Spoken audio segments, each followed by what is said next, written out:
April 16, 1945. Radar Picket Station 1, 50 miles north of Okinawa.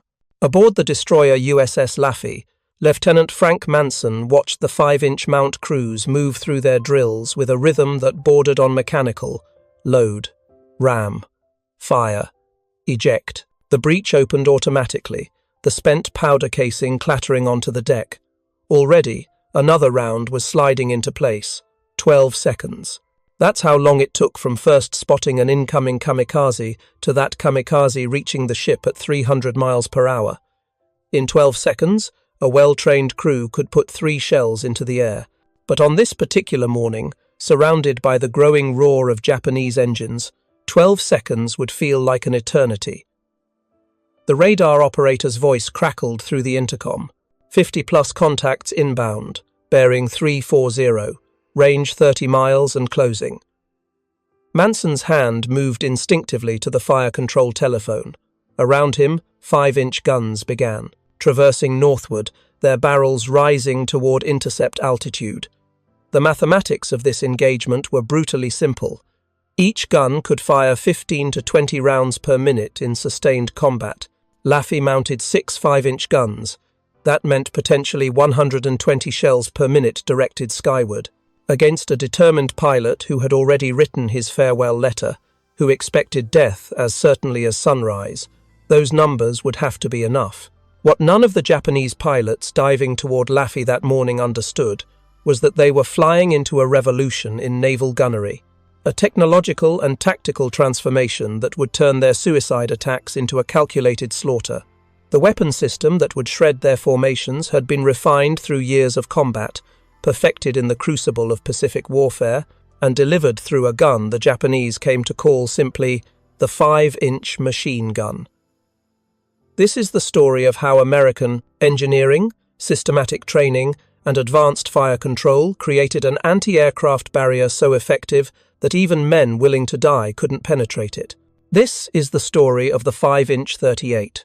If you're enjoying this deep dive into the story, hit the subscribe button and let us know in the comments from where in the world you are watching from today. The journey to April 1945 began more than a decade earlier, in naval design offices where American engineers faced a fundamental problem.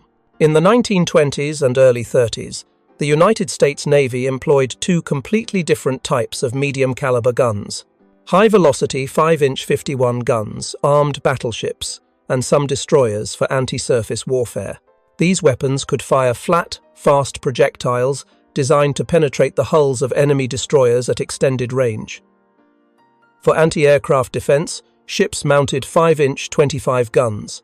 These shorter-barreled weapons fired at lower velocity, but could elevate to high angles and used fixed ammunition, making them easier to load when the gun was pointed skyward. This division made sense in an era when aircraft were slow, fragile biplanes that posed minimal threat to warships. But by the mid-1930s, that world was disappearing. Dive bombers were emerging as legitimate threats. The development of torpedo bombers, capable of attacking from multiple angles, meant that ships needed guns that could engage both surface and air targets without switching weapons. Weight limitations imposed by international naval treaties made mounting both types of guns impractical on smaller warships. The solution emerged from the Bureau of Ordnance, a new 5-inch gun with a 38 caliber barrel, meaning the barrel length was 38 times the bore diameter, or 190 inches, slightly under 16 feet. The 38 caliber length represented a carefully calculated compromise, longer than the anti-aircraft, 5-inch 25, providing higher velocity and greater range, shorter than the anti-destroyer 5-inch 51, allowing faster traverse and elevation while maintaining the ability to fire at high angles. The critical innovation came in the mounting and loading system. The 5-inch 38 would use semi-fixed ammunition.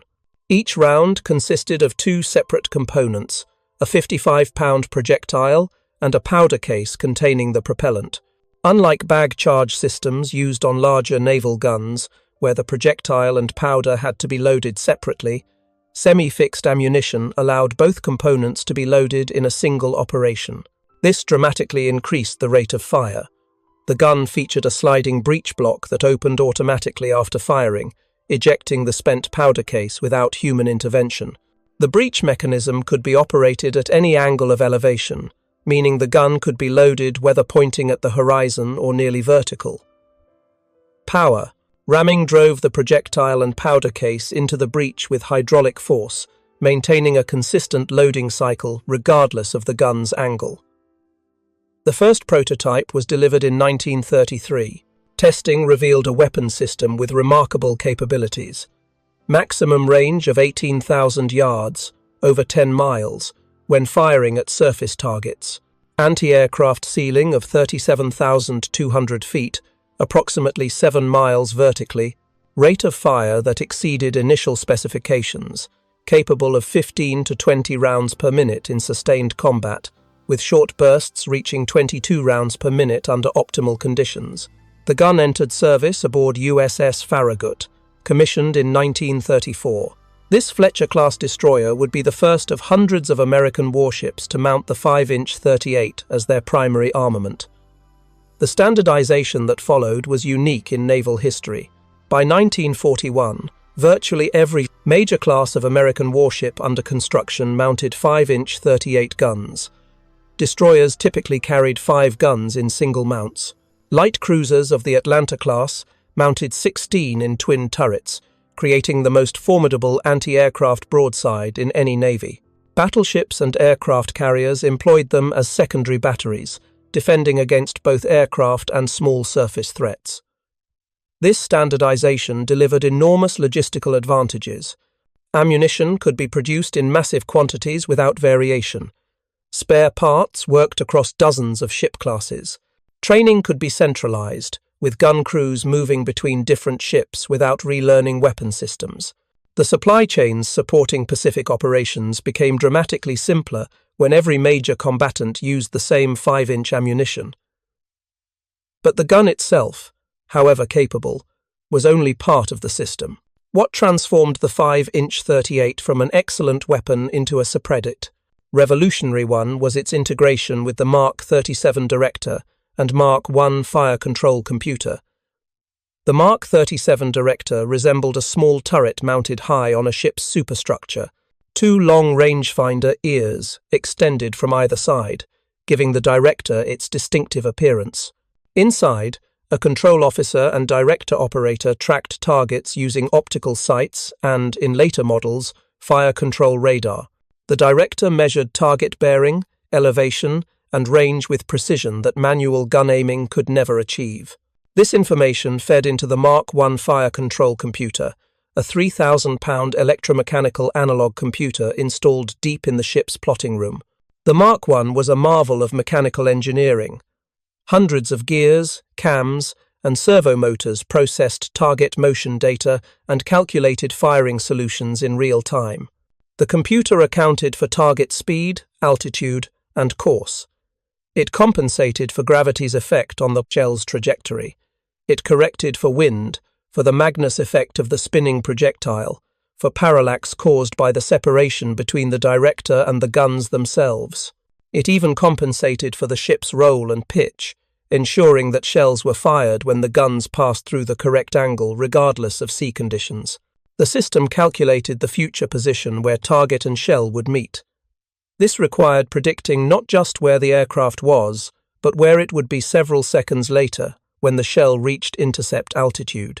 The Mark I performed this calculation continuously, updating the solution multiple times per second as the target maneuvered. Once the fire control solution was computed, the system transmitted pointing orders directly to the gun mounts. Electric drive slewed the guns to the calculated bearing and elevation automatically. The gun crew's responsibility shifted from aiming to loading and firing. When the pointer squeezed the trigger, all guns under Director control fired simultaneously, their shells converging on a single point in space where the target was predicted to be. The theoretical performance was impressive. In practice, early combat experience revealed significant limitations. The Mark I's computing time created a lag between target detection and accurate firing solution. Against fast-moving aircraft executing evasive maneuvers, the system struggled to converge on a stable solution before the target exited effective range. The time constant, the period required for the computer to settle on an accurate solution, was 14 seconds at long range. Against an aircraft closing at 300 miles per hour, 14 seconds consumed nearly half the available engagement time. The Mark 37 system was designed around assumptions about aerial combat that the war quickly invalidated. The system expected targets to maintain relatively constant course and speed. It anticipated engagement ranges, measured in miles, with minutes to refine the firing solution. It presumed that damaged aircraft would break off attacks, giving gunners multiple opportunities to engage. Kamikaze tactics violated every one of these assumptions. The first large-scale kamikaze attacks occurred in October 1944 during the Battle of Leyte Gulf. Vice Admiral Takejiro Onishi's newly formed Tokubetsu Kogekitai, special attack units, launched coordinated suicide strikes against American escort carriers. The escort carrier USS Street Low took a Zero fighter directly through her flight deck. The aircraft's bomb detonated in the hangar bay, setting off stored ammunition and torpedoes. Within 30 minutes, Street Low rolled over and sank. 113 men died. Over the following weeks, kamikaze attacks struck with increasing frequency. The pattern became grimly consistent. Japanese aircraft approached in formation, often with conventional bombers and fighters providing escort and distraction. When American Combat Air Patrol engaged, some kamikazes broke through. Those that penetrated the fighter screen dove toward their targets with single-minded determination. Ships' anti-aircraft guns opened fire at maximum range. Destroyers, cruisers, and battleships filled the sky with 5-inch shells set to detonate at specific altitudes. 40mm Bofors guns engaged at intermediate range, their tracers arcing toward incoming aircraft. 20mm Oerlikons provided last-ditch defense in the final seconds. Many kamikazes were destroyed, but the ones that got through accomplished what entire bomber formations could not. The battleship USS Colorado, the cruisers USS Louisville and USS Denver, the carriers USS Intrepid and USS Hancock all suffered kamikaze damage during the Philippines campaign. 30 ships were sunk, at least 1,400 sailors were killed. The tactical problem was unlike anything the Navy had faced. Conventional bombers attacked to survive. They dropped weapons and evaded. Anti-aircraft fire that damaged an attacking bomber often caused it to break off, seeking to escape before sustaining fatal damage. Kamikaze pilots accepted damage, absorbed hits, and kept coming. An aircraft with its engine on fire, with control surfaces shot away, with its pilot dead or dying, could still glide those final 1,000 yards into an American ship. Post-action analysis of the Philippines campaign revealed disturbing statistics. 5-inch guns, despite their range and power, were accounting for relatively few kamikaze kills. The issue wasn't the weapon's capability. It was the ammunition and the tactics employed. American 5-inch guns were firing primarily common ammunition with mechanical time fuses. These fuses were set manually before loading, timed to explode at a specific altitude based on the fire control solution. The system worked adequately against conventional bombers, maintaining predictable flight paths. Against kamikazes executing high-speed diving attacks, mechanical time fuses proved far less effective. Setting the time fuse required several seconds of manual adjustment using fuse setting rings. By the time the shell was loaded and fired, the rapidly maneuvering kamikaze had often changed altitude or course. The shell would explode where the target was predicted to be, not where it actually was. Even when time fuses were set correctly, the effective burst radius was limited. A shell had to explode within 70 yards of the target to guarantee destruction. Beyond that range, shell fragments might damage an aircraft but wouldn't necessarily stop it. The solution arrived in the form of the VT fuse. Variable time, though the letters actually stood for nothing, chosen simply as a code name. In reality, the VT fuse was a proximity fuse, a miniature radar transmitter receiver installed in the nose of each shell. The technology was extraordinary. Each fuse contained approximately 130 miniaturized electronic components including vacuum tubes barely larger than a man's fingertip. These components had to survive being fired from a 5-inch gun. The setback force, when the gun fired, generated 20,000 times the force of gravity, an instantaneous acceleration that would crush conventional electronics. The shell's rotation through the gun's rifling grooves spun it at 25,000 revolutions per minute. The fuse had to function flawlessly under these brutal conditions. When fired, the proximity fuse activated automatically. Its transmitter began broadcasting radio signals. When these signals reflected off a nearby aircraft, the frequency shift caused by the target's motion triggered the detonation circuit.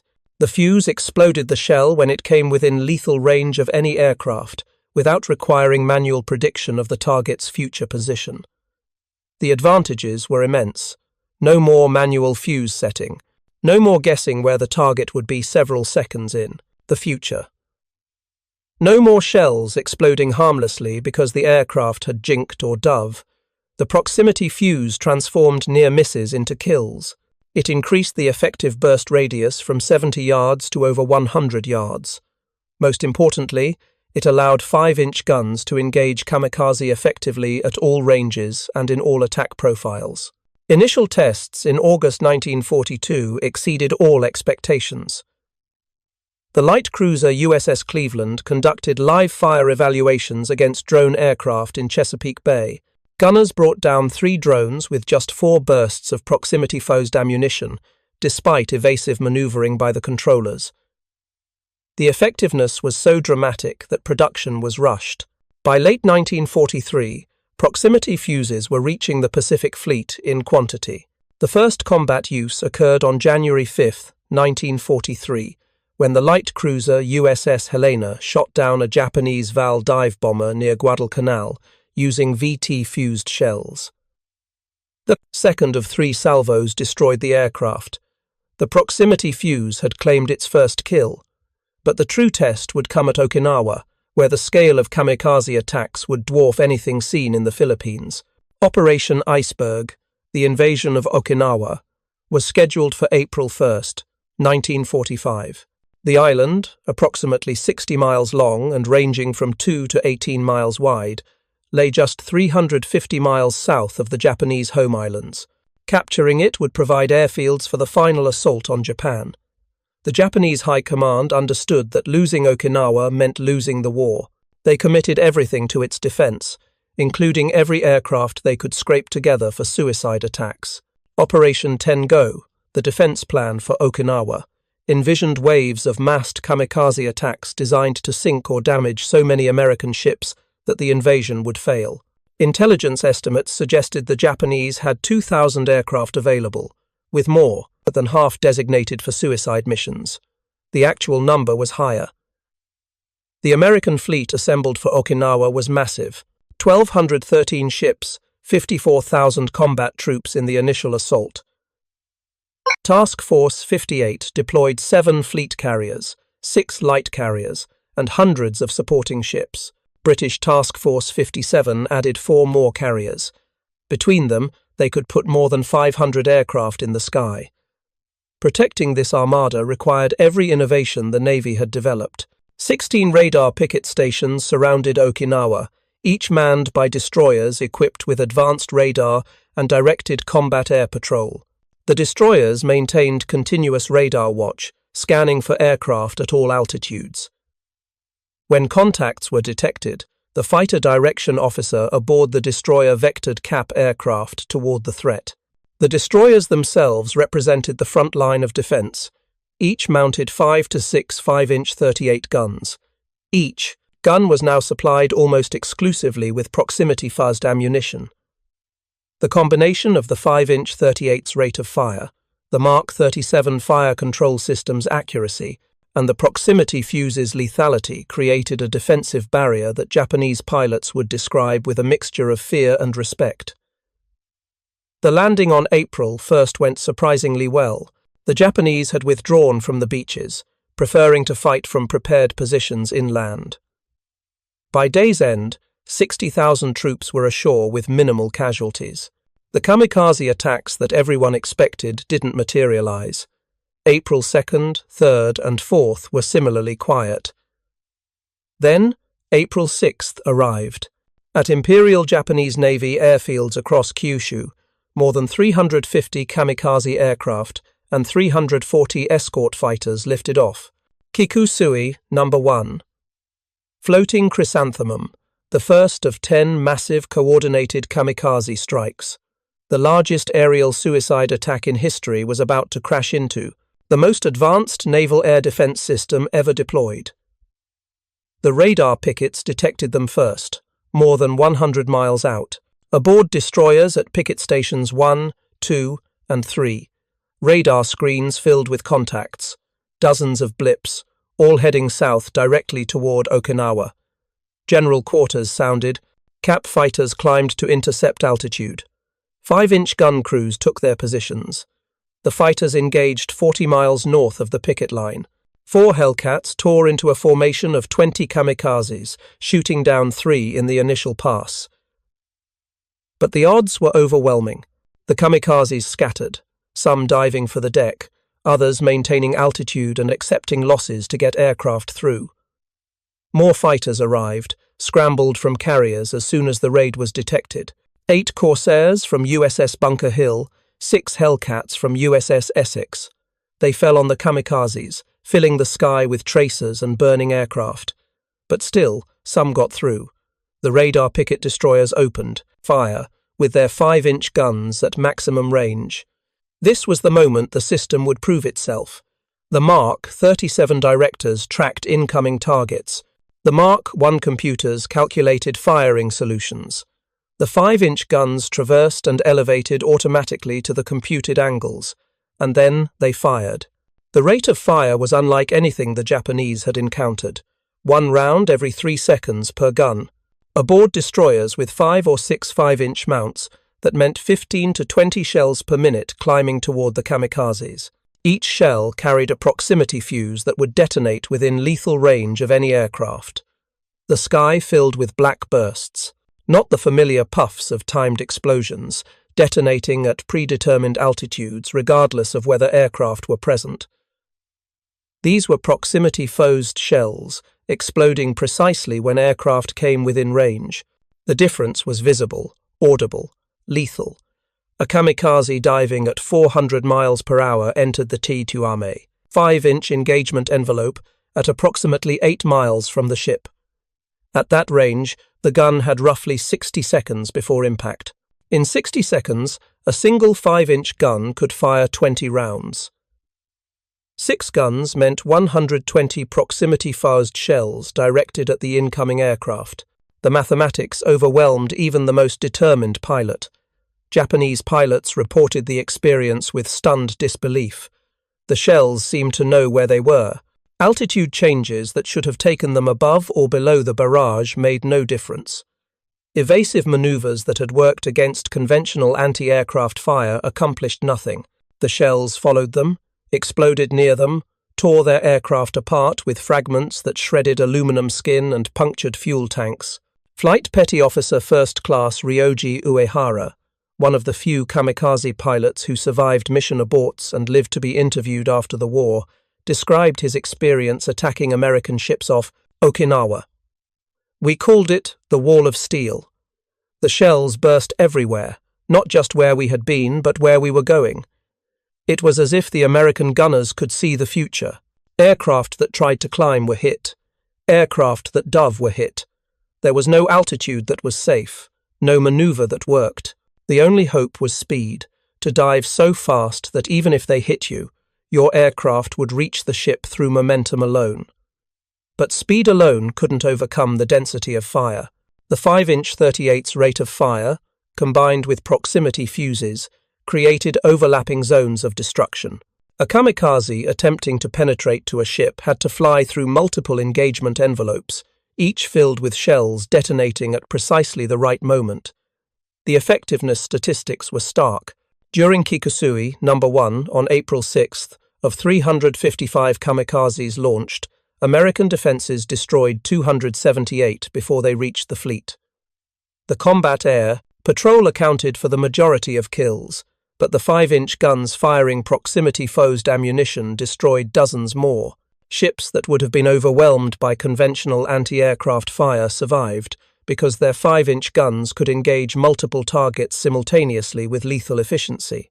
USS Laffey's battle on April 16th became legendary. Stationed at Picket Station 1, Laffey fought off 22 separate kamikaze attacks over 80 minutes. The destroyer's 5-inch gunners shot down 9 attackers before they could reach the ship. The proximity-fused shells created a defensive barrier that no conventional ammunition could match. 6 kamikazes struck Laffey along with 4 bombs dropped by conventional attackers.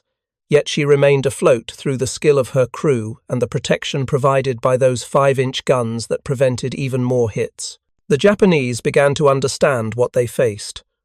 Post-war interrogations of Japanese naval officers revealed that they recognized American 5-inch fire as the most dangerous threat after fighter interception.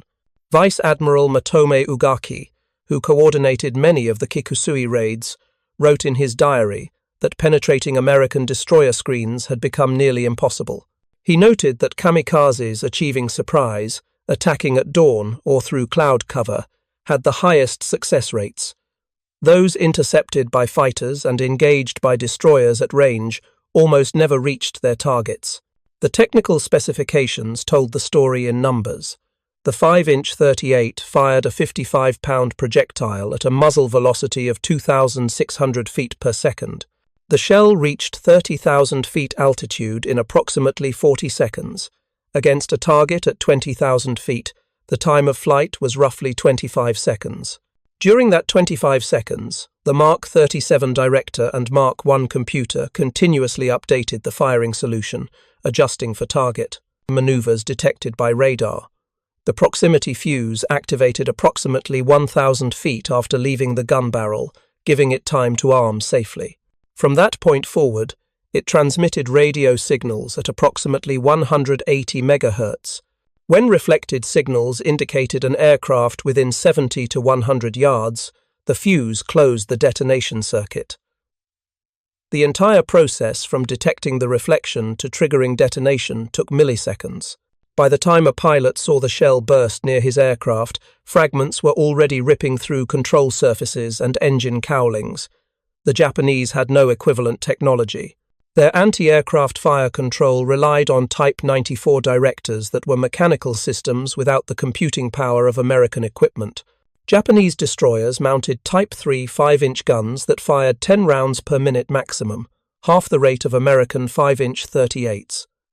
Japanese heavy anti-aircraft ammunition used only mechanical time fuses, requiring manual setting and suffering from all the limitations American forces had overcome with proximity fuses.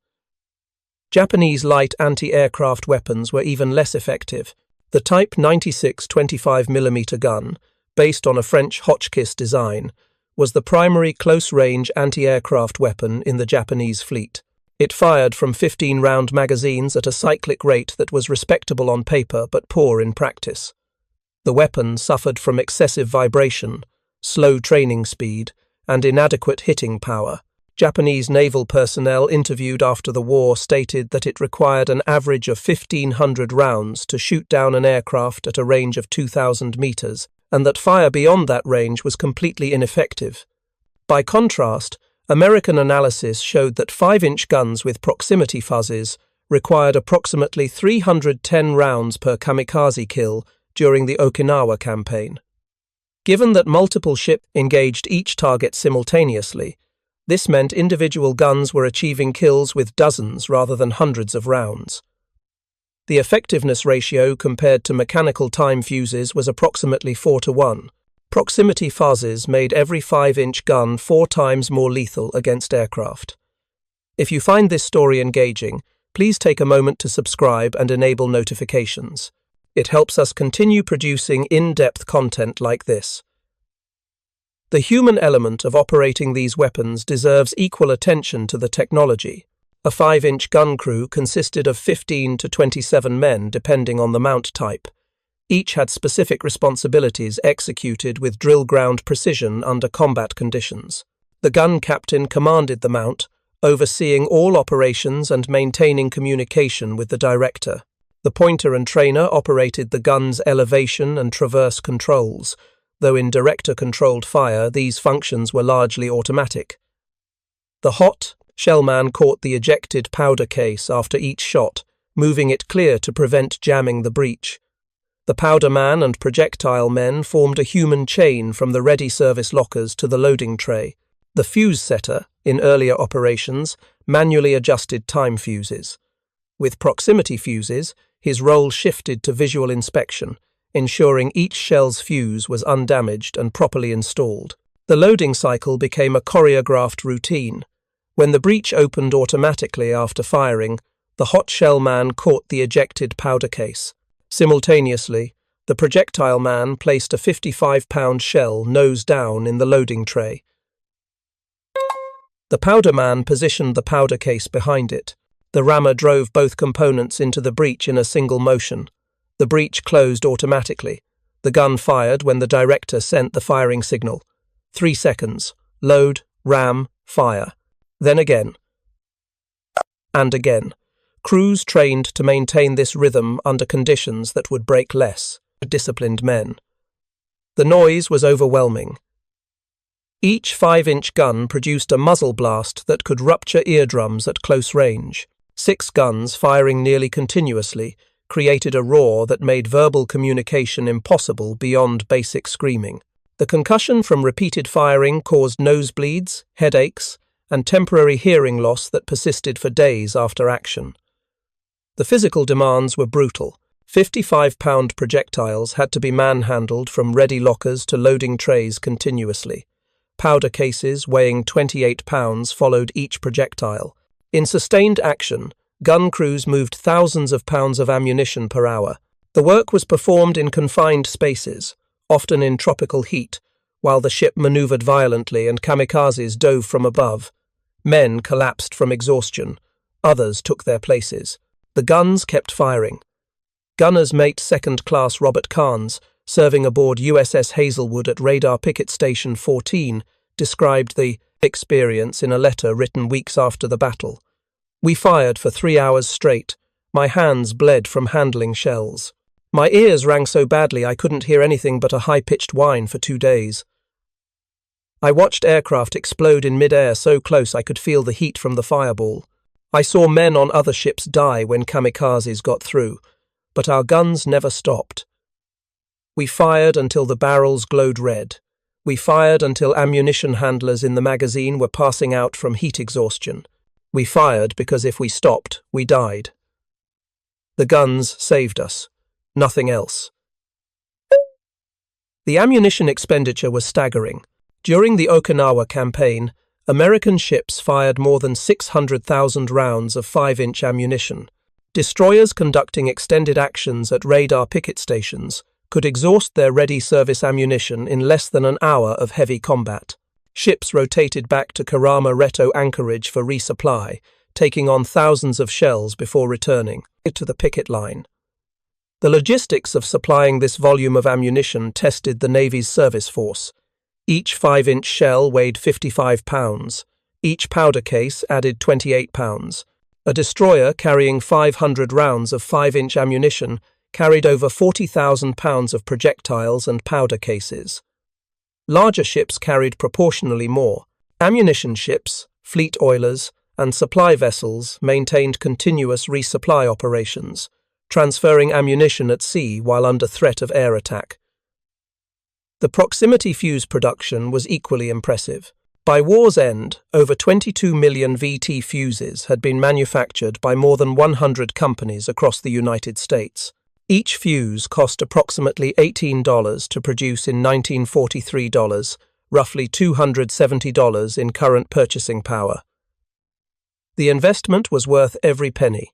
Secretary of the Navy James Forrestal stated, "The proximity fuse has helped blaze the trail to Japan. Without the protection this ingenious device has given the surface ships of the fleet, our westward push could not have been so swift, and the cost in men and ships would have been immeasurably greater." The technological superiority extended beyond just the fuse. The entire fire control system represented American advantages in electronics, precision manufacturing, and systematic training. The Mark I computer contained hundreds of precision-machined gears, cams, and servo motors that had to operate flawlessly under battle conditions. The Mark 37 Director required optical components manufactured to tolerances that few nations could achieve. The 5-inch gun itself demanded metallurgy and production techniques that Japan's industrial base, strained by years of war and strategic bombing, could not match at scale. Japanese industry attempted to develop proximity fuses. More than 30 different designs were researched for anti-aircraft use. Some used acoustic principles, triggered by engine sound. Others employed electrostatic fields. Radio fuse designs similar to American VT fuses were explored. None entered production. The technical challenges of miniaturizing electronics, creating vacuum tubes that could survive gunfiring, and manufacturing these devices in quantity exceeded Japanese capabilities. Even if designs had been perfected, Japan's electronics industry lacked the capacity to produce millions of fuses while simultaneously supporting radar production, communication equipment, and other military electronics. The contrast in fire control philosophy was equally stark. American doctrine emphasized centralized fire control with directors and computers providing firing solutions. Japanese doctrine relied more heavily on individual gun crews using local sighting and manual training. American ships practiced coordinated defensive fire, with multiple ships in a formation concentrating fire on designated targets under centralized control. Japanese formations tended toward individual ship defense, with less coordination and no equivalent to the American Combat Information Center concept. These differences compounded. A Japanese destroyer with Type 3 5-inch guns firing 10 rounds per minute with mechanical time fuses. Engaging a target at 12,000 yards had perhaps 20 to 30 seconds of engagement time against a diving kamikaze. In 30 seconds, 5 guns might fire 25 rounds total. Without proximity fuzzes, these shells had to be precisely timed to explode near the target. Misestimating altitude by 500 feet meant the barrage exploded harmlessly. The kill probability per engagement was low. An American destroyer with 5-inch 38 guns firing 15 rounds per minute with proximity fuzzes had the same 30 seconds but could deliver 75 rounds. Each proximity fuzzed shell automatically detonated at optimum range. The kill probability per engagement was dramatically higher. Multiply this across an entire task force, with multiple destroyers, cruisers, and battleships, all firing proximity-fused ammunition under centralized fire control, and the defensive firepower became nearly impenetrable. The statistics from the Okinawa campaign demonstrated this overwhelmingly. The Japanese launched approximately 1,900 kamikaze sorties over 3 months. American fighters destroyed approximately 1,200, a 63% interception rate. Ship-based anti-aircraft fire, predominantly 5-inch guns with proximity fuses and 40mm Bofors at shorter range, accounted for another 430 kamikazes. Total destroyed, 1,630, or 86%. Only 270 kamikazes actually struck ships. Of the ships hit, fewer than half sank or were damaged beyond repair. The vast majority were repaired and returned to service. The kamikaze attacks did not prevent the capture of Okinawa. They did not force the Americans to withdraw or postpone their timetable. They inflicted significant casualties, but not enough to affect the outcome. The strategic objective failed because the tactical effectiveness of the attacks could not overcome American defenses. The 5-inch 38 was the foundation of those defenses. When Admiral Raymond Spruance, commanding 5th Fleet, assessed the Okinawa campaign, he specifically noted the effectiveness of 5-inch guns with proximity fuses. His action report stated that the proximity fuse has proven to be the most important single advance in anti-aircraft gunnery. Ships equipped with proximity-fuzzed ammunition and trained gun crews consistently destroyed attacking aircraft at ranges where conventional ammunition would have been ineffective. Individual ship captains echoed this assessment. Commander Frederick Beckton, commanding USS Laffey during her famous battle, wrote that, "Our 5-inch battery saved the ship. The proximity-fused shells created a barrier that destroyed multiple kamikazes before they could reach us. Without those weapons firing those shells, Laffey would have sunk within the first 20 minutes of the attack." The Japanese recognition of American 5-inch superiority emerged in multiple sources. Surviving kamikaze pilots who aborted missions due to mechanical failures described American destroyer fire as the most feared element of attacking the fleet. The nickname 5-inch machine gun appeared in Japanese pilot debriefings. The impossibly rapid fire, the shells that seemed to seek aircraft, the impenetrable barrier of explosions, all contributed to a psychological impact that matched the physical effectiveness.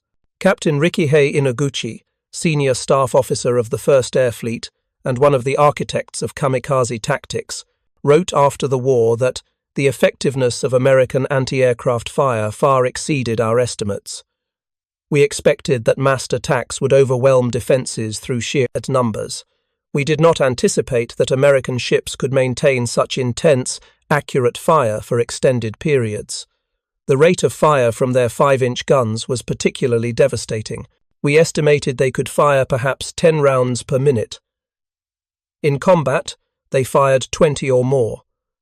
Combined with their new fuses that seemed to detonate at precisely the right moment, the defensive fire was far more lethal than our planning assumed." This Japanese perspective revealed not just technological surprise, but a fundamental miscalculation about American capabilities. Japanese planners had based kamikaze tactics on assumptions formed earlier in the war, when American anti-aircraft effectiveness was lower. They had not accounted for the systematic improvements in weapons, ammunition, fire control, and training that American forces implemented between 1942 and 1945. They certainly had not anticipated the proximity fuse, which remained one of the most closely respected, guarded secrets of the war. The security surrounding VT fuses was extraordinary. Shells were never fired over land where duds might be recovered. Strict accounting procedures tracked every round. Ships were instructed to fire all proximity-fused ammunition before being sunk or captured to prevent the technology from falling into enemy hands. The precautions worked. The Japanese never captured an intact proximity fuse. German intelligence obtained some information through other sources, but never developed a working equivalent. The Allies maintained their technological advantage through the war's end. The development of the 5-inch 38 and its associated fire control systems represented something broader than just weapons technology. It demonstrated American advantages in systematic innovation, industrial production, and organizational learning. The gun itself emerged from careful analysis of operational requirements and engineering trade-offs. The fire control system reflected investment in analog computing and precision manufacturing. The proximity fuse resulted from mobilizing civilian scientific expertise for military applications. The training doctrine evolved through systematic study of combat results and rapid dissemination of lessons learned. Japanese forces possessed individual technological achievements, excellent optical instruments, the superb Type 93 torpedo, advanced carrier aircraft design in the early war years, but they lacked the systematic approach to innovation that characterized American weapons development. Japanese military research remained fragmented between Army and Navy, with limited cooperation. Industrial capacity constraints meant that even good designs often couldn't be produced in sufficient quantities. The emphasis on offensive operations in Japanese doctrine meant that defensive systems like anti-aircraft weapons received lower priority in resource allocation. These systemic differences manifested most clearly in anti-aircraft defense. When the war began, Japanese and American anti-aircraft capabilities were roughly comparable, both inadequate against modern aircraft. By 1945, American forces had transformed their defenses through technology and training, while Japanese capabilities had stagnated or declined. The result was the one-sided slaughter of the Okinawa campaign, where Japanese pilots flew willingly to their deaths, but accomplished far less than their sacrifice deserved because they faced weapons and tactics they could not overcome. The 5-inch 38 remained in American service for decades after World War II. Destroyers, cruisers, and battleships built during the war continued operating with 5-inch 38 guns through the Korean War, the Vietnam War, and into the Cold War era. The USS Long Beach, a nuclear-powered guided missile cruiser, was the last active ship to carry 5-inch 38 guns when she was decommissioned in 1994, 50 years after the weapon first saw combat. The gun's longevity testified to the fundamental soundness of its design. The rate of fire remained competitive even as weapons technology advanced. The dual-purpose capability retained value in an era of jet aircraft and guided missiles. The reliability and maintainability meant that crews could keep the weapons operational with reasonable maintenance. Most importantly, the extensive production during World War II created an enormous inventory of guns, ammunition, and spare parts that made replacing the system economically unattractive for decades. Modern weapons have surpassed the 5-inch 38 in raw capability. Computer fire control replaced analog systems. Guided missiles provide far longer range and higher kill probability than any gun, but the principles established by the 5-inch 38, rapid fire, dual-purpose design, integration with advanced fire control, proximity-fuzzed ammunition, remain foundational to naval air defense. Today's close-in weapon systems, whether guns or missiles, are direct descendants of the defensive doctrine developed around the 5-inch 38 at Okinawa. The human cost of the Kamikaze campaign remained staggering despite American defensive success. 36 ships sunk, 368 damaged, 4,907 sailors killed, 4,874 wounded. The Navy's losses at Okinawa exceeded casualties at Pearl Harbor. Every ship hit represented death and destruction. Every kamikaze that penetrated the defenses took American lives. The 5-inch 38 and proximity fuses prevented far greater losses, but they could not prevent all losses. No defensive system could achieve perfect protection against an enemy willing to die to deliver his weapon.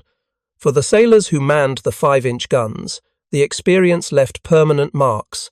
The physical toll, hearing loss, exhaustion, injuries from handling heavy ammunition in combat conditions. The psychological impact of watching aircraft dive toward your ship, of seeing kamikazes explode close enough to feel the heat, of knowing that survival depended on you and your crew, maintaining fire rate no matter what. Many veterans describe the sensation of unreality during combat, the way time seemed to stretch and compress simultaneously, how individual moments became frozen in memory while hours blurred together. Seaman First Class Donald Mitchell, who manned a 5-inch mount aboard USS Cassin Young during her 2 kamikaze engagements, wrote decades later, "People ask if I was scared. I was terrified. But there was no time to think about fear. Load the shell, ram it home, the gun fires, eject the case. Load again. You do it because the man next to you is doing it. You do it because if you stop, everyone dies. You do it because training takes over when conscious thought fails. After it was over, after the kamikazes were gone, or destroyed or had hit us, then you had time to be scared. Then you realized what had happened. Then you shook so badly you couldn't light a cigarette. But during the action, you were just part of the machine. You and the gun and the crew, all one thing, trying to stay alive." This human dimension, the courage and discipline of crews who maintained fire under conditions that tested the limits of endurance, deserves equal recognition with the technology they employed. The 5-inch 38 was an excellent weapon, but weapons require skilled operators to achieve their potential. The American sailors who manned these guns at Okinawa, who fired thousands of rounds while kamikazes dove toward them, who maintained discipline and training under the worst imaginable stress, they transformed technology into victory. The Japanese pilots who flew against them deserve acknowledgement as well.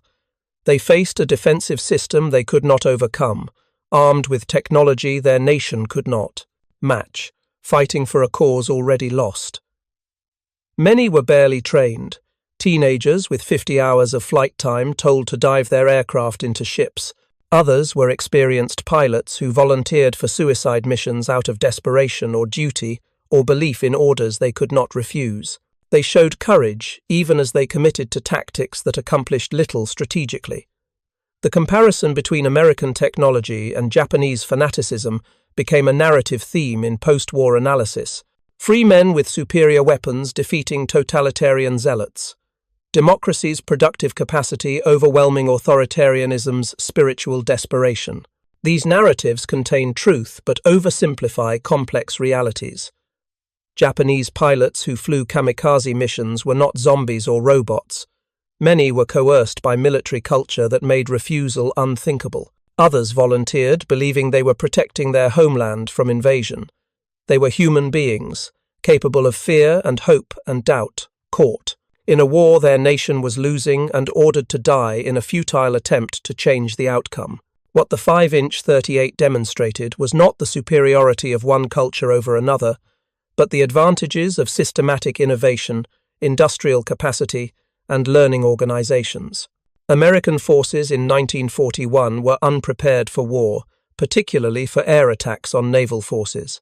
Over 4 years, they identified deficiencies, developed solutions, tested them in combat, refined them based on results, produced them at scale, and deployed them throughout the fleet. This process created weapons like the 5-inch 38, with proximity fuses and fire control systems that could kill attacking aircraft with reliability that Japanese forces could not match. The lesson extended beyond World War II. Military effectiveness requires not just brave soldiers or advanced weapons, but systems that can identify problems, generate solutions, test them, refine them, and deploy them, before the enemy does the same. Organizations that can iterate faster, learn more efficiently, and adapt more rapidly possess decisive advantages over opponents who cannot. The 5-inch 38 represented American iteration at its finest. From the initial dual-purpose requirement through the development of semi-fixed ammunition, power ramming, and automatic breeches, from the integration with Mark 37 directors and Mark I computers to the revolutionary addition of proximity fuses, each step built on previous experience. Each improvement addressed limitations identified in combat. Each innovation was produced at scale and distributed throughout the fleet. By April 1945, the weapon system had evolved into something that could fire 20 shells per minute with accuracy and lethality that enemy pilots called impossible. Thank you for watching. For more detailed historical breakdowns, check out the other videos on your screen now, and don't forget to subscribe. November 3rd, 1942.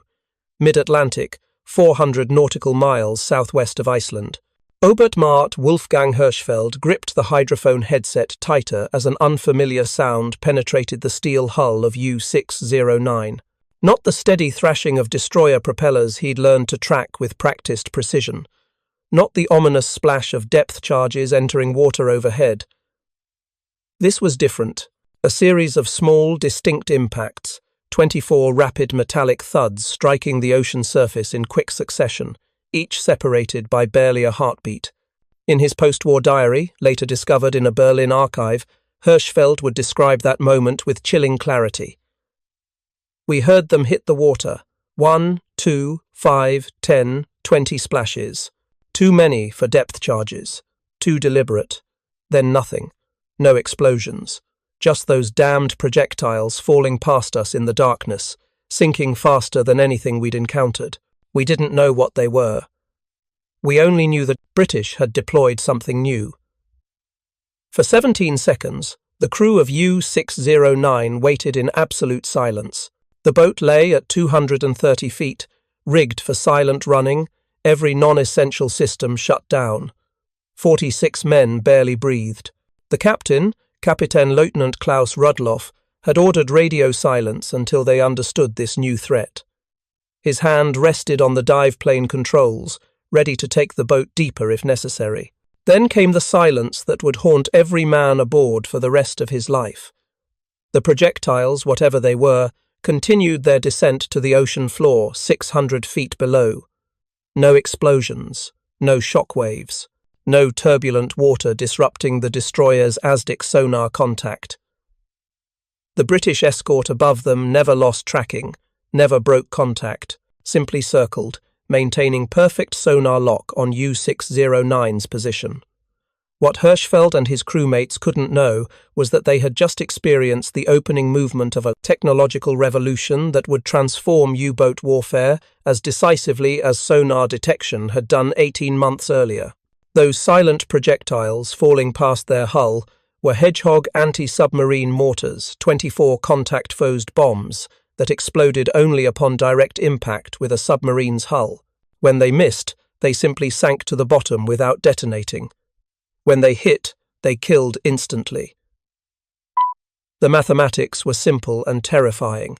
A standard British depth charge attack, dropping 5 to 10 charges in a pattern, achieved a kill rate of approximately 1.5%.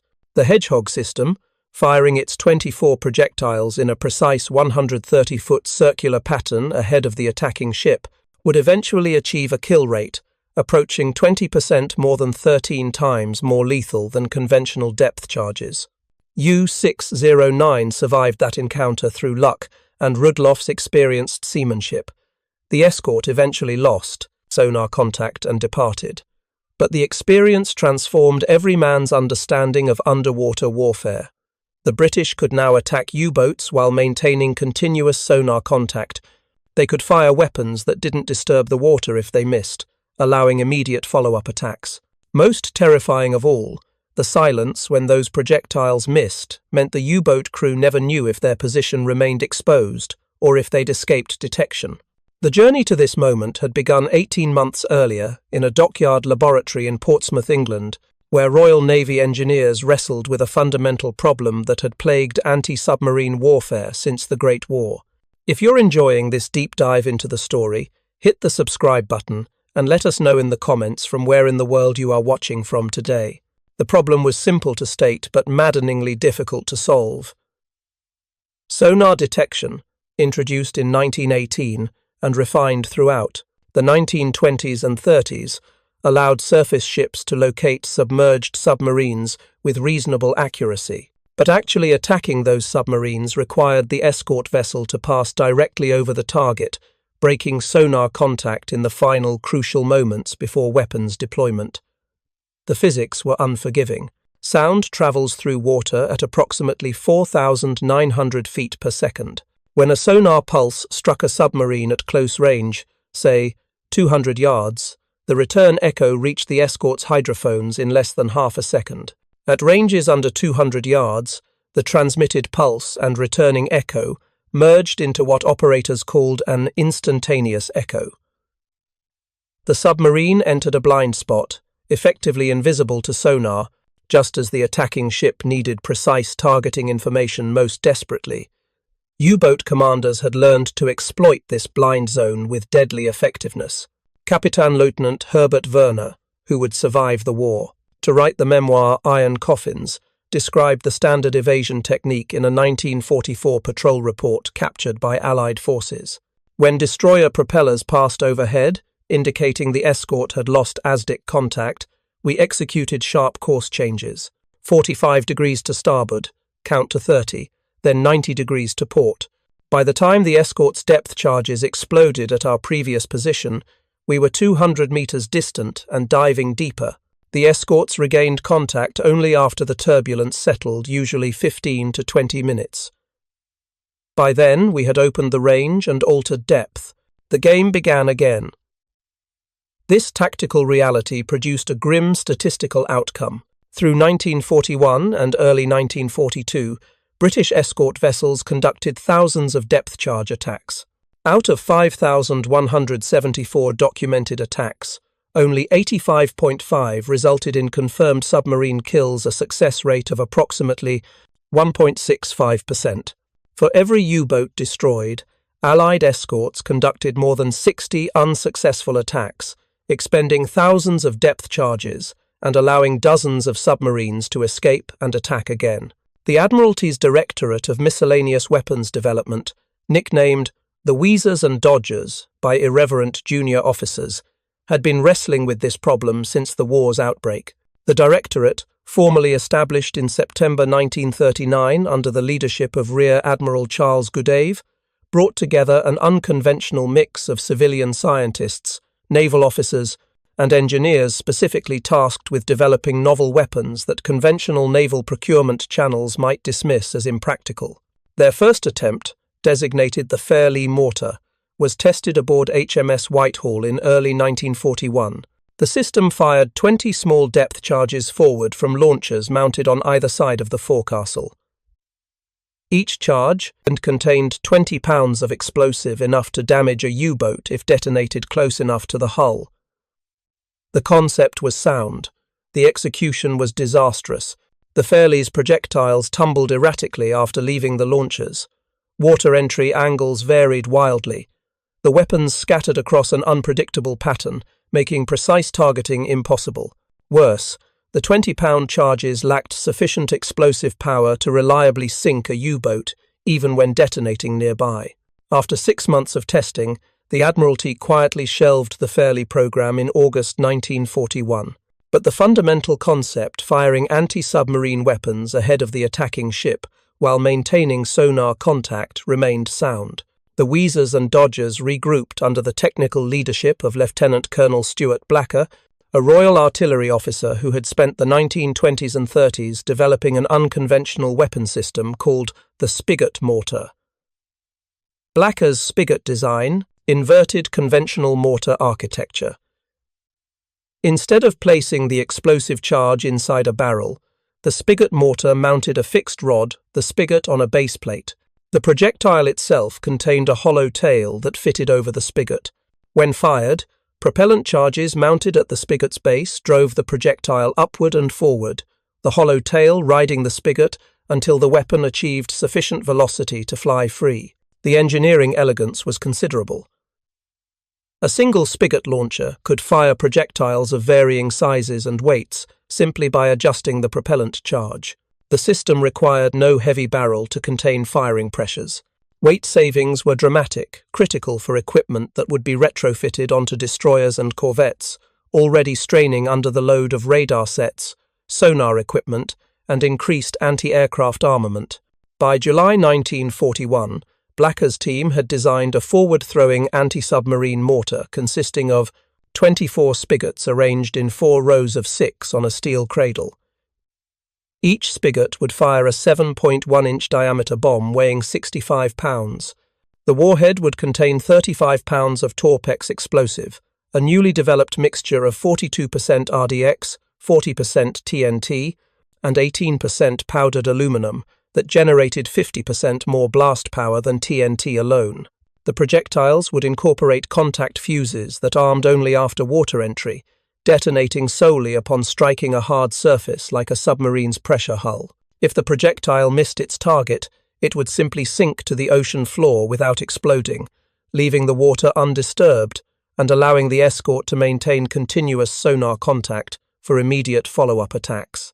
The spigots were angled precisely to create a circular impact pattern, 130 feet in diameter, landing approximately 200 yards ahead of the attacking ship.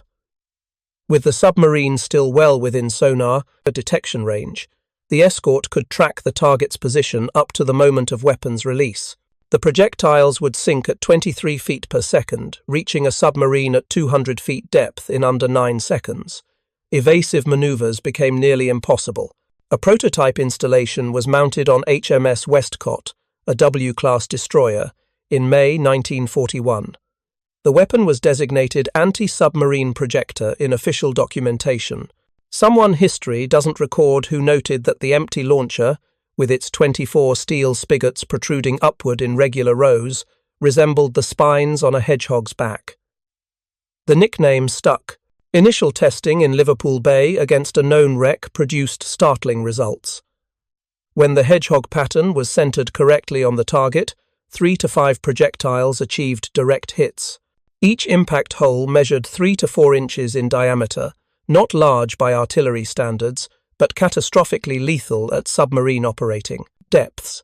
The physics of submarine pressure hull failure were well understood by naval architects but less appreciated by those who had never experienced them firsthand. At 200 feet depth, seawater exerts pressure of approximately 87 pounds per square inch. A 3-inch diameter hole at that depth admits water at approximately 400 gallons per minute. The submarine's internal air pressure begins rising immediately as flooding compresses the atmosphere inside the pressure hull. Within 30 seconds of a Hedgehog impact, the flooding submarine begins an irreversible descent. As the boat sinks deeper, external pressure increases, accelerating the flood rate. At 300 feet, 100 feet beyond the Type 7 U-boat's design, limit pressure reaches 130 pounds per square inch. Water enters through the breach at nearly 600 gallons per minute. Temperature inside the flooding submarine begins climbing as compressed air heats under, increasing pressure. At 200 degrees Fahrenheit, human lungs cannot function. At 300 degrees, exposed skin blisters. The crew has perhaps 3 to 4 minutes from initial impact to complete incapacitation. Most men would be unconscious from heat and pressure long before the hull crushed completely, and if the boat descended to crush depth approximately 700 to 800 feet for a Type 7 U-boat, the pressure hull would implode catastrophically. The collapse would occur in milliseconds. The inrushing water, moving at supersonic velocities, would kill every man aboard instantly through shockwave trauma before drowning became a factor. German submarine designers understood these vulnerabilities. Every U-boat carried damage control equipment, wooden plugs, rubber gaskets, emergency shore braces. But these measures addressed small leaks from loose fittings or hairline cracks. A 3-inch hole punched through quarter-inch steel plate by a 35-pound Torpex charge could not be plugged by any emergency procedure in the technical manuals. HMS Westcott's successful trials convinced the Admiralty to authorize full production in late 1941. By February 1942, the first production Hedgehog systems were being installed aboard escort destroyers and corvettes operating in the western approaches. Winston Churchill, briefed on the weapon's development, authorized unlimited resources for mass production and crew training. By November 1942, 100 Allied escort vessels carried operational Hedgehog installations. And on November 12, 1942, HMS Burwell achieved what the official records list as the first confirmed U-boat kill using the new weapon. The submarine was U-433, commanded by Kapitän-Leutnant Hans A., operating southwest of Ireland as part of a wolf pack attempting to intercept convoy ONS 144. The engagement began at 1400 hours when HMS Burwell obtained a solid ASDIC contact at 2,000 yards.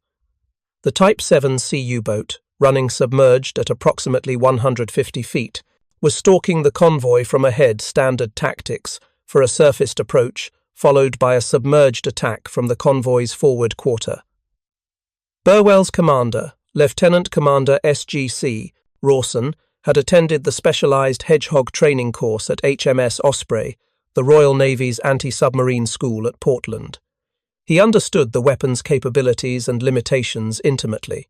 As Burwell closed the range, Rawson positioned his ship to place the submarine directly ahead, maintaining continuous ASDIC contact. At 800 yards, he ordered Hedgehog armed and ready. At 300 yards, with the submarine still perfectly tracked on sonar, Rawson gave the firing command. 24 projectiles arced upward from the bow, rising to a height of approximately 40 feet before plunging into the North Atlantic ahead of the destroyer. The pattern was perfect, a 130-foot circle centered precisely over the submarine's last known position. 17 seconds after impact, the escort's sonar operators counted 2 distinct explosions. Not the massive detonations of depth charges rupturing and expanding from preset depths. Sharp, hard cracks, the unmistakable sound of Torpex charges detonating against steel hulls. 30 seconds after that, debris began surfacing. Wood fragments, clothing, a submarine boot, diesel oil spreading in a rapidly expanding slick. Then, most tellingly, high-pressure air bubbles erupting from the depths, the sure sign of a pressure hull breach, allowing internal air to escape. HMS Burwell circled the area for 40 minutes, sonar operators listening intently for any sign of survival. Hydrophones detected only the sounds of progressive structural collapse, bulkhead failures, internal equipment breaking loose, the groaning of steel under impossible pressure. U-4-3-3 had descended below crush depth, with all 45 men trapped inside. There were no survivors. The technical success was undeniable, but initial operational deployment revealed significant challenges that would plague Hedgehog operations throughout early 1943. The weapon was temperamental, electrical firing circuits corroded in salt spray, mechanical components jammed when waves washed over the launcher in heavy seas. Most critically, many escort commanders viewed the weapon with deep suspicion. Royal Navy escort doctrine, developed through 2 years of hard experience in the North Atlantic, centered on aggressive depth charge attacks. Commanders would roar in at full speed, drop a pattern of 10 to 14 depth charges directly over the submarine's position, then circle for a follow-up attack while the water settled and sonar conditions improved. This approach was viscerally satisfying. The massive explosions, the towering geysers of water erupting from the surface, the shuddering hull of the escort as shock waves propagated through the ocean. All of this provided psychological reassurance that the attack was having effects on the enemy, even when it wasn't. Most depth charge attacks failed to sink the target, but they always produced spectacular explosions that felt like results. Hedgehog offered no such reassurance. A miss was silent. The projectile simply sank to the bottom without trace. To commanders accustomed to the thunderous detonations of depth charges, Hedgehog attacks felt anticlimactic.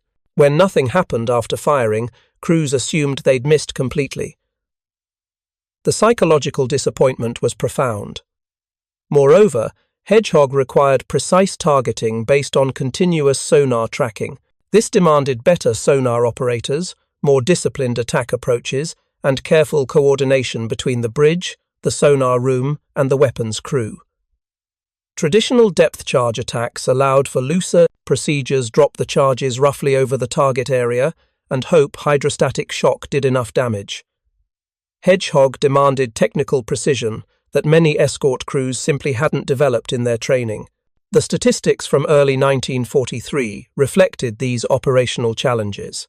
Through the first 6 months of Hedgehog deployment, success rates hovered around 5%, only marginally better than depth charges and far below the weapon's theoretical capabilities. Worse, many escort commanders simply refused to use Hedgehog, defaulting to familiar depth charge tactics, even when circumstances favored the forward-throwing weapon. By March 1943, the situation had become serious enough that the Admiralty issued a directive requiring all Hedgehog-equipped escorts to submit written reports, explaining why Hedgehog was not used when ASDIC contact was maintained. The responses revealed a troubling pattern: lack of confidence in the weapon, inadequate training, preference for traditional tactics, and skepticism about effectiveness. The Directorate of Miscellaneous Weapons Development responded by sending technical specialists to HMS Ferret, the escort training base at Londonderry, Northern Ireland. These officers conducted intensive training sessions, demonstrated successful attacks through film and detailed case studies, and most importantly, explained the mathematical superiority of Hedgehog's approach.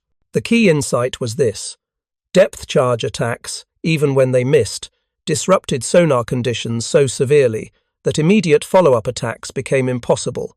The submarine gained 15 to 20 minutes to execute evasive maneuvers, change depth, and possibly escape entirely. Hedgehog attacks that missed left sonar conditions pristine. The escort could immediately fire again and again and again, conducting multiple attacks in the time a single depth charge attack required. Furthermore, when Hedgehog projectiles did hit, they killed reliably. A depth charge had to detonate within approximately 20 feet of a U-boat to cause potentially fatal damage. Most of that explosive energy was absorbed by water, dissipating rapidly. A Hedgehog projectile striking the hull delivered its full 35 pounds of torpex directly against the pressure hull, with zero intervening water to absorb the blast. The hole it punched was catastrophic. Training improved. Confidence grew. By mid-1943, escort crews were beginning to understand and trust the weapon, and in the North Atlantic, German U-boat commanders were beginning to encounter it with increasing frequency and growing terror. Kapitän Lieutenant Peter Kremer, commanding U-333, experienced a hedgehog attack in July 1943 while stalking convoy HX-248 southeast of Greenland. In his post-war memoir, U-Boat Commander, published by the Naval Institute Press in 1984, Kremer described an encounter that would reshape his understanding of Allied anti-submarine capabilities. "We were at periscope depth, tracking the convoy from ahead, preparing to dive and attack from the forward quarter. Suddenly, the hydrophone operator reported propeller sounds, a single escort breaking formation and accelerating toward our position. I ordered dive to 180 meters and rig for silent running.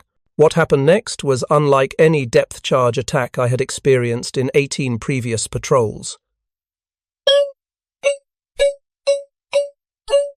Instead, we heard objects striking the water above us, many of them, perhaps 20 or more, falling in rapid succession. Then we heard them sinking. Fast. Faster than depth charges. They were passing our depth within seconds. I ordered deeper, 230 meters. Still, the objects were sinking, passing below us now. Then nothing. No explosions. The escort above us never lost ASDIC contact. The pinging continued, constant and precise. We knew they knew exactly where we were. Then it came again, more objects hitting the water, the same rapid succession of impacts. This time the pattern was closer. We could hear individual projectiles striking the water directly overhead. The sound was distinctive, sharp, metallic cracks as they penetrated the surface. One passed so close to our starboard side that our radio operator swore he heard it scraping against the outer hull. It continued downward, still not exploding. We counted to 30. Nothing. The escort was circling, preparing for another attack. Kremer took U-333 deep 310 meters, far below the boat's design limits. The pressure hull groaned and popped, rivets strained, leaks appeared at pipe joints. But Kremer understood that remaining at shallower depth meant certain destruction by whatever weapon the British were now deploying. Better to risk crushed depth than face those silent projectiles falling from above. For 6 hours, the British escort maintained sonar contact and conducted repeated hedgehog attacks. 11 separate patterns were fired, 264 projectiles in total. None achieved direct hits, though several passed close enough that crewmen heard them sinking past the hull. When the escort finally departed, probably due to fuel exhaustion, U-333 surfaced to find empty ocean. Kremer's report to Bidayou Befehlshaber der Unterseeboot, U-Boat Command, was filed immediately upon returning to port. It would be one of hundreds of similar reports flooding into Admiral Dönitz's headquarters throughout late 1943 and early 1944. The reports described a new Allied weapon that changed the tactical calculus of submarine warfare fundamentally. The intelligence analysis conducted by Kriegsmarine technical staff in late 1943 painted a grim picture. Based on survivor testimonies from captured U-boat crews and acoustic recordings from boats that escaped hedgehog attacks, German naval engineers reconstructed the weapon's basic operating principles with impressive accuracy. The projectiles were contact-fused, this much was certain. They exploded only upon striking a solid object, not at predetermined depths. They sank at approximately 7 meters per second, far faster than conventional depth charges. They were fired in patterns of 20 to 24 projectiles, creating a circular impact zone approximately 40 meters in diameter. Most critically, they allowed Allied escorts to maintain continuous sonar contact throughout the attack sequence, eliminating the blind period that had previously allowed U-boats to escape. Korvettenkapitän Günther Hessler, son-in-law of Admiral Dönitz and chief of operations at U-boat headquarters in Paris, drafted a classified tactical bulletin distributed to all operational boats in December 1943. The document, captured by Allied forces in May 1945 and now held in the National Archives in Washington, provided remarkably accurate technical details and tactical recommendations. Allied forces have deployed a new forward-throwing anti-submarine weapon, believed to be a multiple mortar system, firing 20 to 24 contact-fused projectiles. Unlike depth charges, these weapons do not explode unless they strike the boat's hull directly. Commanders must understand that silence following an attack does not indicate the enemy has lost contact or abandoned the attack. The escort maintains continuous sonar tracking and will conduct repeated attacks until hits are achieved or the boat escapes the engagement zone. Recommended evasive procedures. Upon detecting multiple rapid splashes, indicating forward-throwing weapon deployment, immediately execute sharp course change of 90 degrees or more. Increase or decrease depth by minimum 50 meters. Do not assume safety from absence of explosions. Multiple attacks will follow in rapid succession, only breaking sonar contact. Through thermal layers, extreme depth, or extended silent running at minimum speed will allow escape. The bulletin's clinical language could not disguise the fundamental problem. German U-boats possessed no effective countermeasure. The technological advantage had shifted so decisively that tactical adaptations offered only marginal improvements in survival probability. A U-boat commander facing a Hedgehog-equipped escort could evade, could go deep, could run silent, but none of these measures guaranteed survival. The mathematics favored the hunters. By early 1944, Hedgehog success rates had climbed to approximately 20%, meaning 1 in every 5 attacks achieved hits, resulting in submarine destruction. This represented a kill rate more than 13 times higher than conventional depth charges. For U-boat crews, the psychological impact was devastating. Oberleutnant Zur C. Herbert Werner, serving as first watch officer aboard U-230 in early 1944, recorded the crew's mounting anxiety in his personal journal. Every man knows the statistics. 1 in 4 boats never returns from patrol. Those that do return carry crews marked by experiences no training prepared them for. We have faced depth charges for years, terrifying, but survivable through skill and luck. This new weapon strips away both advantages. There is no warning. The projectiles fall silently. If they miss, we have seconds before the next salvo. If they hit, death comes instantly through catastrophic flooding we cannot control. Werner's observations were confirmed by interrogation reports from captured U-boat personnel held at the Combined Services Detailed Interrogation Centre at Latimer House in Buckinghamshire, England. British intelligence officers, skilled in psychological assessment, noted recurring patterns in prisoner testimonies throughout 1944. One report, dated April 15, 1944, summarized interviews with survivors from U-545, sunk by HMS Vindex on February 9th. Prisoners display signs of severe psychological trauma, unrelated to immediate combat stress. When questioned about anti-submarine weapons, subjects become agitated, particularly when discussing silent attacks or falling bombs. Multiple prisoners independently described attacks, where bombs fell like rain but didn't explode. Then the ship attacked again, and again, never losing contact. Psychological assessment indicates these crews lived in constant fear of weapons they could neither predict nor counter. The contrast with depth charge attacks was stark. When depth charges exploded, U-boat crews experienced immediate sensory feedback. The massive detonations, the shock waves propagating through the hull, the terrifying sound of exploding ordnance, all of this was horrifying but comprehensible. Men knew they were being attacked. They could hear their enemy's weapons. When the explosions stopped, they could reasonably hope the attack had ended. Hedgehog attacks offered no such psychological anchors. The projectiles fell silently. When they missed, there was no explosion to mark the attack's conclusion. The escort simply circled and attacked again, maintaining perfect sonar contact. U-boat crews sat in darkness, listening to splashes overhead, counting seconds as projectiles sank past their position, never knowing if the next pattern would achieve the hit that would kill them all within minutes. Feldwebel Hans-Georg Hess, radio operator aboard U-505, survived his boat's capture by USS Guadalcanal on June 4, 1944. During interrogation at Fort Hunt, Virginia, officially designated P.O., Box 1142, Hess provided detailed testimony about a hedgehog attack experienced during U-505's previous patrol in April. We were at 190 meters when the attack began. The hydrophone operator reported the escort directly overhead. Then, we heard the splashes, many of them, more than we could count. The chief engineer whispered, "Minen mines, but they weren't mines. They were sinking too fast." The first pattern passed us. No explosions.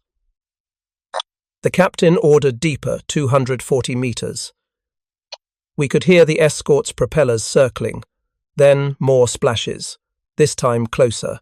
One projectile hit the outer hull near the forward torpedo room but didn't explode. It bounced off and continued sinking. We heard it scraping against the hull as it fell away. The crew was terrified. Not the normal fear of depth charges, which at least explode and let you know where the danger is. This was worse. These weapons fell silently.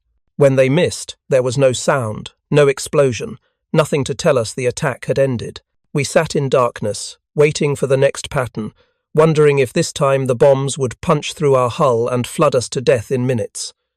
After 8 attacks, we counted them, the escort finally left. We stayed deep for 4 more hours before surfacing. When we reached port, 7 men requested transfer to surface vessels. They could not face another patrol, knowing those silent bombs could fall on us again. If you find this story engaging, please take a moment to subscribe and enable notifications.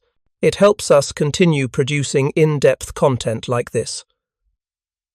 The weapon's effectiveness was not limited to actual sinkings. The psychological attrition was equally devastating. By mid-1944, experienced U-boat commanders were avoiding engagement with convoys protected by escorts, whose radar profiles or radio signatures suggested they carried forward-throwing weapons. The aggressive wolf-pack tactics that had nearly severed Britain's Atlantic lifeline in 1943 became increasingly rare as submarine commanders prioritized survival over engagement. Admiral Dönitz, monitoring these developments from his headquarters, understood the strategic implications. In his War Diary entry for May 20th, 1944, later seized by Allied forces, he wrote with characteristic bluntness, "The enemy's forward-throwing weapons have fundamentally altered the tactical balance. Our boats can no longer rely on deep diving and silent running to survive escort attacks. The new weapons allow continuous tracking and repeated attacks without the water disturbance that previously gave our commanders opportunity to escape. Casualties will continue rising until new boat types with superior underwater performance become operational." The new boat types, Dönitz referenced, were the Type XXI electroboat revolutionary submarines with streamlined hulls, massive battery capacity, and underwater speeds approaching 17 knots. But these boats would not enter service in significant numbers until early 1945, far too late to affect the Atlantic campaign's outcome. In the meantime, conventional Type 7 and Type 9 U-boats continued sailing into the Atlantic, their crews knowing the odds had turned decisively against them. The American adoption of hedgehog technology through reverse lend-lease in late 1942 accelerated the weapon's impact. U.S. Navy destroyer escorts, produced in massive quantities by American shipyards, were equipped with Hedgehog as standard armament from mid-1943 onward. These vessels, smaller and cheaper than fleet destroyers but specifically optimized for anti-submarine warfare, flooded into the Atlantic, in numbers that overwhelmed German strategic calculations. The Buckley-class destroyer escort USS England demonstrated Hedgehog's devastating potential in the Pacific theater during May 1944. In a 12-day period between May 19th and May 31st, England sank 6 Japanese submarines using Hedgehog attacks, an achievement unmatched in naval history. The boat's commanding officer, Lieutenant Commander Walton Pendleton, had developed methodical attack procedures that exploited Hedgehog's unique advantages. Pendleton's technique was brutally simple. Establish firm sonar contact close to optimal firing range while maintaining tracking. fire a hedgehog pattern centered on the submarine's last known position, then immediately prepare for follow-up attack without waiting to assess results. If hits were achieved, debris and oil would confirm the kill within minutes. If the pattern missed, sonar contact remained pristine, and the next attack could commence within 2 to 3 minutes, the time required to reload the Hedgehog launcher. On May 19th, England detected I-16, a Japanese submarine operating near the Admiralty Islands. Pendleton executed his standard procedure. The first Hedgehog pattern missed. The second pattern achieved 2 hits. I-16, a large Type KD submarine displacing 2,900 tons, sank with all 94 crew members. 48 hours later, England detected and sank RO-106. With a single Hedgehog pattern, 4 projectiles achieved direct hits. The submarine sank in less than 3 minutes. 3 days after that, England sank RO-104. 2 days later, RO-116. On May 26th, RO-108. On May 31st, RO-105. 6 submarines in 12 days, a record that would never be equaled. When news reached Admiral Ernest King, Commander-in-Chief of the U.S. Fleet, he issued a bulletin to all Pacific forces. There will always be an England in the United States Navy. The destroyer escort had demonstrated what properly trained crews using Hedgehog with methodical precision could achieve. German U-boat commanders received intelligence briefings about England's rampage. The psychological impact rippled through the entire U-boat force. If a single American escort could destroy 6 submarines in less than 2 weeks, what did that imply about the overall tactical situation? The mathematics were inescapable. Allied escorts had achieved technological and tactical superiority so decisive that submarine operations had become suicide missions disguised as military patrols. Captain Lieutenant Werner Henke, commanding U-515, achieved considerable success during his Atlantic patrols, sinking multiple merchant ships and earning the Knight's Cross. But when his boat was detected and hunted by USS Guadalcanal's task group in April 1944, the engagement demonstrated how Hedgehog had transformed hunter-killer operations. The attack began at 09:57 on April 9th, when USS Chatelaine obtained sonar contact at 1,800 yards. The destroyer escort closed rapidly, maintaining perfect tracking. At 0:10:10, Chatelaine fired a Hedgehog pattern. The projectiles missed, passing ahead of U-515 as Henke executed emergency evasive maneuvers. 0:10:13, second Hedgehog pattern. Another miss, but Chatelaine never lost sonar contact. The escort immediately prepared for a Promolaces Armso. Third attack. 0:10:17, third Hedgehog pattern.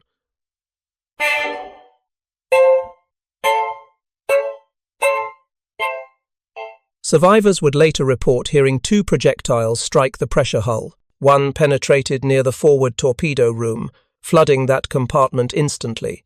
The other struck amidships, breaching the control room. Within 90 seconds, U-515 was taking water through 2 3-inch holes, flooding at a combined rate exceeding 700 gallons per minute. Internal pressure began rising immediately. Temperature climbed as compressed air heated. Henke, recognizing the boat was lost, ordered emergency surface and abandoned ship. U-515 broke surface at 0:10:23 minutes and 23 seconds after initial Hedgehog impact. The crew began evacuating through the conning tower hatch, many without life jackets, abandoning the sinking submarine in controlled panic.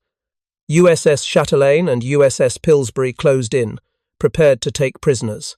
But standing orders required verification that the submarine was completely abandoned before rescue operations began. For 17 minutes, American sailors watched as German submariners jumped into the Atlantic. The submarine settled lower, its bow dipping as forward compartments flooded. At 0:10:37, U-515's stern rose vertically, the submarine standing nearly perpendicular to the ocean surface. Then it slid beneath the waves, descending to the Atlantic floor 15,000 feet below. 43 German sailors were pulled from the water. 16 had died during the attack or drowned during evacuation. Henke was among the survivors, emaciated and exhausted from months at sea, but alive. He would spend the next 2 months in American captivity before attempting escape from Fort Hunt Interrogation Center on June 15, 1944. Shot and killed by guards during the escape attempt, Henke became the only prisoner to die attempting flight from the facility during World War II. But before his death, Henke provided extensive testimony during interrogation sessions conducted between April 25 and June 10. The transcripts, declassified in 1985, reveal his assessment of the technological transformation that had defeated Germany's U-boat force. We knew about the forward-throwing weapons by late 1943. Every commander received tactical bulletins describing them. We understood they were more dangerous than depth charges because the escorts maintained sonar contact throughout the attack. But knowing this intellectually and experiencing it operationally are completely different matters. When my boat was attacked, the psychological impact was immediate and overwhelming. Those projectiles fell silently. We heard them striking water, many of them, perhaps 25 or 30 in rapid succession. Then we heard them sinking, faster than anything we'd encountered before. They passed our depth in seconds. When they didn't explode, I thought we were safe. That's what years of depth charge experience taught us. No explosion means we're outside the danger zone. But the escort above us never broke contact. The sonar pinging continued without interruption. Within 2 minutes, more projectiles were falling. Then again, and again. The crew's discipline held through the first 3 attacks. By the 5th attack, men were showing signs of breakdown. One sailor in the engine room began praying loudly. Another was weeping. The hydrophone operator reported he couldn't distinguish individual projectiles anymore. They were falling so rapidly, in such numbers, that the sound merged into continuous noise. When the hits came, I knew immediately the boat was finished. The sound was distinctive, sharp metallic cracks, followed immediately by the roar of inrushing water under pressure. You cannot stop that flooding with wooden plugs and rubber gaskets. The water enters faster than human beings can react. We had perhaps 2 minutes from impact to surface order. Any longer and internal pressure would have prevented opening the hatches. We would all have died trapped inside. Henke's testimony confirmed what Allied naval intelligence had suspected. Hedgehog's psychological impact exceeded its direct lethal effectiveness. Yes, the weapon achieved a 20% kill rate impressive by any standard. But equally important was the terror it instilled in crews who survived attacks. Men who had weathered dozens of depth charge attacks with professional composure were breaking down psychologically after experiencing a single Hedgehog engagement. The weapon stripped away the psychological defenses that allowed U-boat crews to function under pressure. Depth charges, however terrifying, followed predictable patterns. They exploded whether they hit or missed, providing sensory confirmation that the attack had concluded. Crews could count explosions, estimate depth settings, assess proximity. This cognitive framework, however, frightening, allowed men to process their fear through analysis and experienced assessment. Hedgehog destroyed that framework. The projectiles fell silently. They might hit, they might miss. There was no way to know except through direct impact, which meant instant death for most of the crew. The silence when projectiles missed provided no psychological relief because the escort maintained perfect tracking and would attack again within minutes. The stress became cumulative, building with each attack cycle until even experienced crews showed signs of psychological collapse. German submarine doctrine, developed through years of combat experience, emphasized aggressive action and offensive spirit as psychological armor against fear. U-boat commanders were taught to attack, not evade, to stalk convoys, penetrate escort screens, launch torpedoes at close range, then fight their way free through a combination of deep diving, silent running, and tactical deception. This aggressive doctrine provided psychological purpose that sustained crews through terrifying engagements. Hedgehog stripped away even that psychological foundation. Against escorts equipped with forward-throwing weapons and continuous sonar tracking, Aggressive tactics became suicidal. The doctrine that had sustained morale for 4 years suddenly became obsolete. Commanders who attempted aggressive approaches found themselves trapped in extended engagements, where the escort held every tactical advantage, continuous tracking, unlimited attack opportunities, weapons that killed reliably when they hit. By late 1944, German submarine operations had devolved into survival exercises, disguised as combat patrols. New commanders, freshly graduated from training schools, depleted of experienced instructors, most had died in the Atlantic, received orders to reach operational areas, observe Allied convoy routes, report by radio, then return to port. Engagement with enemy forces was discouraged unless circumstances were overwhelmingly favourable. The transformation was complete. Germany's most feared naval weapon had become a reconnaissance force, whose primary mission was avoiding detection long enough to gather intelligence. The statistical record told the story with brutal clarity. In 1942, German U-boats sank approximately 1,200 Allied merchant ships, totaling more than 6 million tons. The casualty rate for U-boat crews during this period was approximately 25% grim, but sustainable. Morale remained high. Crews believed they were winning the tonnage war, sinking ships faster than Allied shipyards could replace them. By 1944, after Hedgehog and improved sonar had been widely deployed across the Allied escort fleet, the numbers had reversed catastrophically. U-boats sank only 132 merchant ships, totaling approximately 673,000 tons, 1/10 the tonnage sunk 2 years earlier. But U-boat casualties climbed to approximately 240 boats, destroyed nearly twice the losses of 1942. The casualty rate for submarine crews approached 75%. 3 out of every 4 U-boat sailors would die at sea. These statistics were not abstract to the men sailing on patrol. Every U-boat base maintained casualty boards listing boats overdue and presumed lost. Submariners walking past these boards saw classmates' names, training instructors, friends from previous assignments. The mathematics of mortality became personal and inescapable. Oberfähnrich zur See Karl-Heinz Marbach, serving aboard U-993 during the boat's final patrol in March 1945, kept a diary that was recovered when the submarine was sunk by HMS Loch Inch on March 7th. The diary's final entries, written in increasingly erratic handwriting, documented psychological disintegration, driven by the knowledge that survival had become statistically improbable. March 3rd, departed Bergen. 49 men aboard, average age 22. I am oldest at 24. Our captain is 26. We sail, knowing 3 of every 4 boats never return. Simple mathematics tells us 37 men aboard this boat will die at sea. Who will be among the lucky 12 survivors? We make jokes about it, but the fear is constant. March 5th. Aircraft contact. Crash dive to 200 meters. No attack developed, but the crew is jumpy. Every sonar ping, every distant propeller sound, every creak of the hull produces visible anxiety. We have not yet encountered enemy escorts in force. Already men show signs of stress that previous crews developed only after weeks of combat operations. March 6th. Hydrophone operator reports destroyer propellers, bearing 090, range approximately 4,000 meters. Captain orders dive to periscope depth, then 300 meters as propeller sounds intensify. We hear splashes overhead, the forward-throwing bombs we have been warned about. They fall in rapid succession, perhaps 25.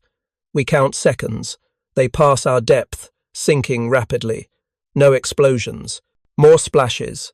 The escort has not lost contact. Attack continues. 3rd pattern. 4th pattern. The crew is silent, faces white. One machinist is trembling uncontrollably. After 7th pattern, the sounds fade. Either the escort departed or we drifted out of sonar range. We remain deep for 6 hours before surfacing. That night, the captain addresses the crew. He is honest, brutally so. We have experienced what previous crews reported. The enemy's weapons allow continuous attack. They track us constantly. Our mission is to reach operational area and observe convoy routes. We will avoid engagement unless circumstances are absolutely favorable. Our goal is to return to Norway with intelligence, not to die uselessly in futile attacks. The words were meant to reassure. Instead, they confirmed what every man already knew. We are not hunters anymore. We are prey, skulking through an ocean controlled by enemies with technology we cannot match. U-993 was sunk the following day by HMS Loch Inch using hedgehog and depth charges in combination. Marbach's diary was found floating in debris along with few personal effects. There were no survivors. The submarine became one of approximately 247 U-boats lost during 1945, the highest annual loss rate of the entire war, occurring in the 5 months before Germany's surrender. The final accounting of Hedgehog's impact transcends mere statistics, though the numbers tell their own devastating story. 268 documented attacks achieving 47 confirmed kills, a success rate of 17.5% compared to depth charges' 1.65% kill rate, representing more than a tenfold improvement in lethality that fundamentally altered the Atlantic campaign's mathematics. But the deeper transformation occurred in the psychological realm, where German submariners who had entered the war as confident invisible hunters found themselves transformed into hunted prey by a technology they could neither predict nor counter, a weapon that fell silently from above, that killed instantly when it hit, that provided no sensory feedback when it missed, stripping away every psychological defense mechanism that years of combat experience had constructed. The silence was the weapon's most terrible feature, not the explosions, but their absence, the uncertainty that gnawed at men sitting in darkness listening to projectiles fall past their hull, never knowing if the next pattern would punch through steel and flood their compartment with 400 gallons per minute of seawater that would raise internal pressure and temperature until lungs seared and consciousness faded in those final 3 to 4 minutes before the hull imploded at crush depth.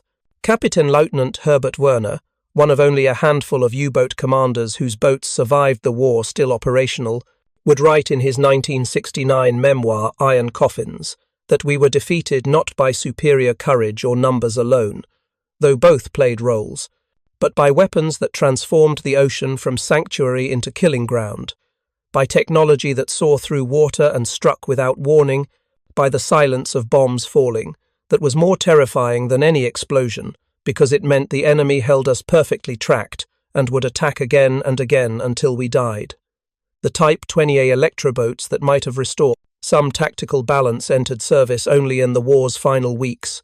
U-2511 completed exactly one combat patrol under Korvettenkaptein Adalbert Schnee in April 1945, demonstrating the advanced submarine's potential by penetrating Allied patrol lines and reaching attack positions undetected, but Schnee held fire following surrender negotiations and surfaced on May 5, 1945, ending the U-boat war not with violence, but with acknowledgement of technological defeat that had been inevitable since November 1942, when those first Hedgehog projectiles fell silently through Atlantic waters past U-609. Of the approximately 40,000 men who served in German U-boats during World War II, 30,000 died, a 75% casualty rate that stands as the highest of any military service on either side of the conflict. And while depth charges, aircraft bombs, torpedo attacks, and operational accidents all contributed to these losses, the psychological transformation wrought by Hedgehog and similar forward-throwing weapons destroyed the aggressive spirit and tactical confidence that had made the U-boat force effective in the war's early years, replacing warrior certainty with the gnawing knowledge that invisibility had become impossible, that sanctuary no longer existed, that each patrol likely represented a one-way journey to an iron coffin resting 15,000 feet below the surface, where water pressure had crushed steel and flesh into unrecognizable wreckage. The forward-throwing mortar, developed by Lieutenant Colonel Stuart Blacker's team at the Directorate of Miscellaneous Weapons Development and refined through desperate wartime innovation, proved that technological superiority, combined with mass production, could overcome even the most skilled and courageous opponents. The German submariners, who had nearly starved Britain into submission in 1942-43, found themselves systematically destroyed, not through individual tactical defeats, but through industrial-scale deployment of weapons that fundamentally rewrote underwater warfare's rules, weapons that fell silently, killed instantly, and left no psychological escape for men trapped in steel tubes beneath an ocean that no longer hid them from enemies, who possessed the technology to see through water itself and strike with precision that made evasion mathematically improbable and survival increasingly a matter of pure luck, rather than skill or experience or courage. Thank you for watching. For more detailed historical breakdowns, check out the other videos on your screen now, and don't forget to subscribe.